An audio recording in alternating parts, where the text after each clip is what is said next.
Many years ago, before I was into wine professionally, I was just getting into it hardcore. I thought that 100-point wine was something to put on a pedestal, something that had a cure inside. I remember when I was just learning about wine, I was drinking with a friend and he said, you know what? We need to reach our business goals and then we'll go in and we'll buy 100-point wine. Wine scores are a funny thing. They're a snapshot of a moment in time. It's not an end-all, be-all thing. Wine is a beverage that's so complex, it's always changing. Our neurology is also always changing.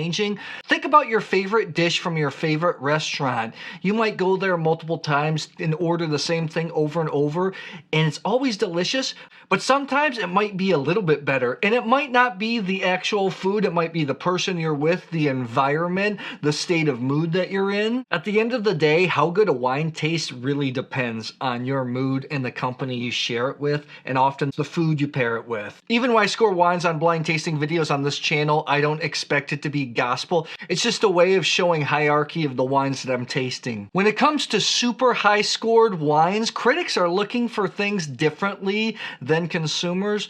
Think about some of your favorite films. Some critics think that films are extraordinary. You might get there and watch and say, wow, this is not very good. Or a critic might poo-poo a wine. You might think it's one of the best things ever. As a film buff, for example, a couple of my favorite films, one is the critically acclaimed Casablanca, which is a classic, and then The Wedding Singer with Adam Sandler. Romantic comedy, did not get high critic scores, but to this day, it's a film that moves me for some reason.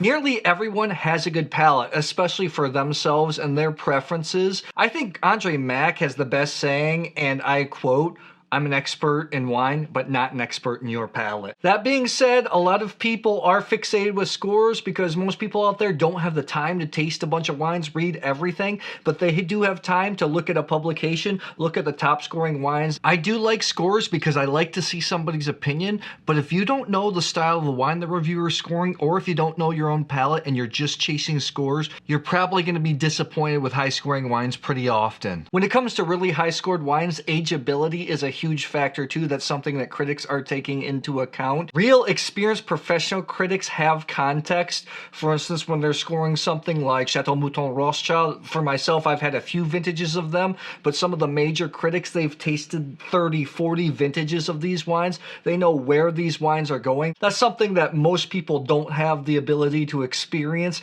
They can see how a wine develops over time. That's why these rare, more exclusive wines usually get the higher scores. They're usually built to age better, and often in the case of red wines, they don't taste that great upon release. As I've stepped up into the wine industry, I've had the fortune of taste many wines that have received perfect scores, and all the wines I tasted that were deemed 100-point wines were not the most memorable wines of my life. When I was writing and scoring all the wines I wrote about a little bit more, I think the highest score I ever gave was 99 points. I never even gave a perfect score because I think just wine's always changing. Our neurology is so complex. The perfect wine that we're tasting today is the Laurent Perrier Grand Siècle number 26. Laurent Perrier is one of the grand marques, one of the benchmark champagne producers, known for more of an elegant style of champagne as opposed to a bigger, bolder, toastier style like Bollinger. Grand Siècle is unique because usually the most expensive, the most prestigious champagnes are vintage champagnes. Grand Siècle number 26 is a blend of 2012, 2008, and 2007 vintages. It's 58% Chardonnay, 42% Pinot Noir. It's aged on the lees for 10 years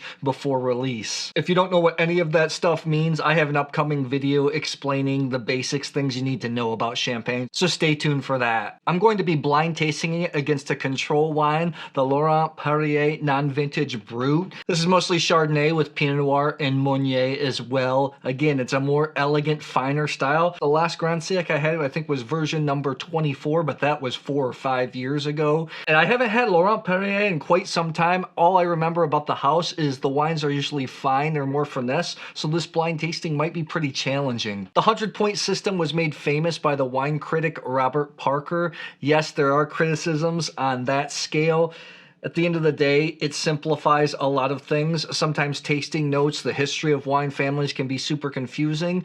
But to people just learning about wine, especially like I was back in the day, I could read two numbers and that could help me to understand things a little bit more.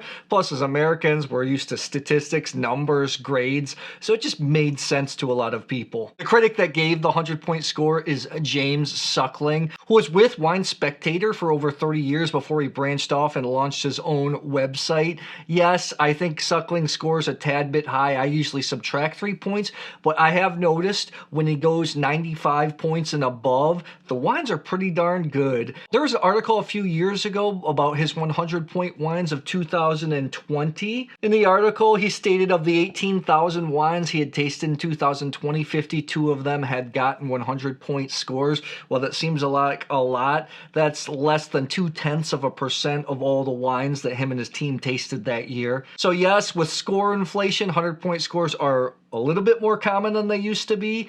It's still a rarity. Going back to my earlier point, yes, why Sucklings might score a tad bit on the high side. He has been in the business for a long time, tasted lots of vintages of these top-end wines, so he does have context. On the flip side, Jancis Robinson, who uses a 20-point scale, scored this edition of Grand Siac 19.5 out of 20, almost a perfect score, and she's a notoriously tough critic. I feel like almost all wines in our publication get between 14.5 and 15.5 out of 20. And I'm not here to belittle you if you like scores. I know before I was fully confident in my own palate, when I would review wines, I'd go back and look at different publications and see what the critics scored them to see if my scores were aligned.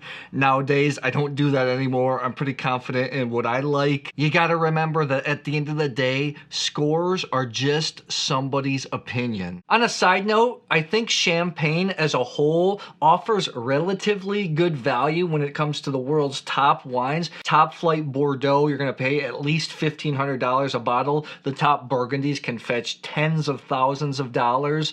And yes, while Celos, one of the cult producers in Champagne, has reached thousands of dollars, usually prestige cuvées from houses, they're going to run anywhere from $120 to $300. So I know that's expensive. Compared to what other wines are these days, it is relative value. I know the point of entry is a little more expensive. To get into Champagne, you're going to have to spend at least 50 or 60 bucks in the US, but it's always dependable and it's always good. For instance, the Laurent Perrier Grand Siac comes in anywhere from $260 to $300, while the Laurent Perrier runs about 60 bucks. All right, I'm going to bag these up and have somebody mix them up for me. Super Wines broke out my Gabriel Gold editions. These are hand blown, the lightest wine glasses I've ever used. To say I'm excited about this is an understatement. I've been getting a lot of champagne samples lately, and I'm doing a video where I'm blind tasting the difference between a house and a special cuvee. But when I saw this set from Laurent Perrier, I thought it'd be cool to do a 100-point tasting video. Again though, these are samples, not sponsored video. Let's start out with wine number 1 here. One is, it's toasty like I like. Champagne, you get like that fresh baguette smell that you get or coming out of a bakery. Lemon, red apple, green apple even. White peach minerals. A little bit of sand. I love tasting champagne and drinking champagne out of bigger bowls with flutes. You can't get all the aromas. Let's move on to 2 here. 2 is a little bit lighter. It doesn't have the, it's still really good. 2 though is a little more floral. It's not as concentrated in terms of flavor. Got more lemon.